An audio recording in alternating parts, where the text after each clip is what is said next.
Cerita lanjutan dari chapter 3. Langsung aja ke ceritanya. Enjoy! Cerita sebelumnya menceritakan perubahan yang drastis pada tubuh Yeun. Chun Hyun adalah anak laki-laki, tetapi dia bukan orang bodoh. Dia telah mengatasi banyak kesulitan dan upaya pembunuhan yang membuatnya lebih kuat dan lebih pintar.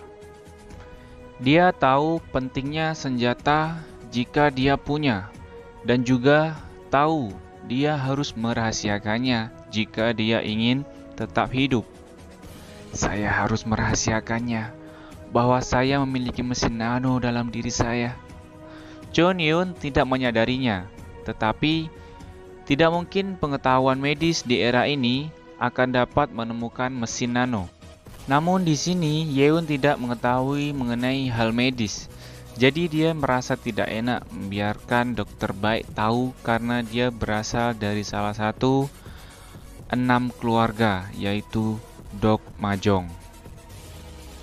Yeun bergumam, "Kuharap dia tidak mengetahui ini." Dia mencoba menyembunyikannya, tapi dia menjadi gugup. Dia dilarang mempelajari seni bela diri apapun sebelum bergabung dengan Akademi Iblis. Nampak dia memang mendapat bantuan dari seseorang. Itu sudah pasti. Dokter penasaran karena perubahan yang terjadi pada bocah itu. Dokter baik berpikir bocah itu akan mati karena tubuhnya yang lemah dan tidak memiliki pengetahuan seni bela diri. Namun, keadaannya sekarang membuktikan bahwa dia cocok untuk belajar seni bela diri, bahkan lebih baik daripada pangeran-pangeran yang lain. Meskipun begitu, dengan kondisi Yeun yang saat ini, pasti akan susah untuk mendapatkan kesempatan untuk menjadi kadet seorang pangeran. Karena pangeran yang lain sudah belajar seni bela diri dan memiliki pasukan sendiri sejak daripada kecil. Sepertinya dia bukan orang yang tidak tertarik. Oh, gumam Dokter Baik. Dokter Baik berasumsi bahwa alasan perubahan ini adalah karena dewa. Dewa yang dikatakan adalah Lot saat ini, karena dia adalah putranya. Jika Lot telah membantu secara diam-diam, tidak perlu baginya untuk mengakuinya.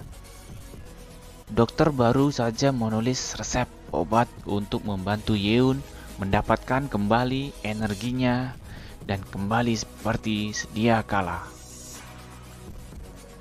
Penjaga Jang memanggil Yeun. "Pangeran." "Penjaga Jang." Yeun bahkan belum mengucapkan terima kasih kepada penjaganya. Mesin nano menyembuhkannya, tetapi jika Jang tidak datang tepat waktu, siapa yang tahu apa yang akan terjadi selanjutnya? "Terima kasih telah membawa aku kembali ke..." Sebelum Yeun selesai, penjaga Jang dengan dingin berkata, "Saya minta maaf, Pangeran. Anda harus mandi dulu." Oh, baik. Karena saat itu, baunya mengerikan. Dokter memanggil seorang budak untuk membersihkan tempat tidur dan membuat persiapan agar Yeun bisa mandi. Saat mandi di bak mandi air panas, Yeun dipenuhi dengan sensasi aneh. Sedari awal, Yeun nasibnya sudah diputuskan saat dia dilahirkan menjadi anak dari budak selir, yaitu Nona Hua. Yang tersisa untuk hidupnya adalah bertahan hidup tanpa terbunuh. "Hei, mesin nano." "Ya Tuhan." Daripada sebelum 1 jam, dia belum berbicara dengan Nano. Nano tidak berbicara jika dia tidak bertanya. Kamu bilang kamu sudah menyembuhkan semua lukaku. Apa yang kau lakukan sejauh ini pada badanku?" Saya dapat memulihkan luka eksternal atau internal dengan cepat. Tetapi kehilangan darah atau bagian tubuh akan membutuhkan replikasi sel yang akan membutuhkan periode waktu yang lebih lama. Oh, jadi begitu.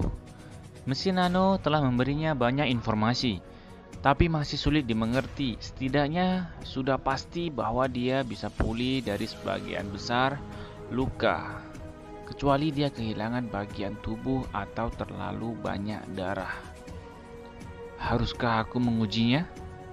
Kata Yeun.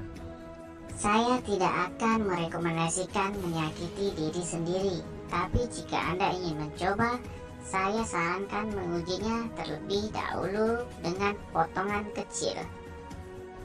Yeun lalu meraih belati yang diletakkan di atas tumpukan pakaiannya dan mencoba memotong telapak tangannya. Kemudian dia mencoba membelah tangannya. Aduh, rasa sakit membuatnya mengerutkan Mengaktifkan mode penyembuhan diri di telapak tangan kiri.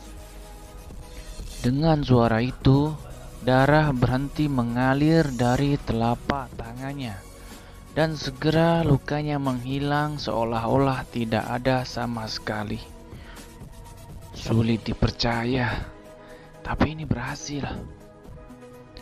Ada lagi yang susah dipercaya, termasuk bagaimana menggunakan mesin nano. Nano, bisakah saya benar-benar menggunakan semua kekuatan agar saya belajar pengetahuan? Ya, Tuan. Anda dapat menggunakan setiap kekuatan nano seperti yang ditunjukkan dalam instruksi. Bagus kalau begitu. Saya akan mengujinya setelah mandi. Yeun kemudian keluar dari air dan mengepalkan kedua tangannya. Jika dia bisa memanfaatkan kekuatan nano, dia bisa bangkit dalam kekuasaan dan membalas dendam pada musuh-musuhnya yang telah membuatnya menderita selama ini. Di kastil selatan, pemujaan iblis adalah rumah Bokamjong, dan di sebelah bangunan utamanya ada kamar untuk calon pewaris.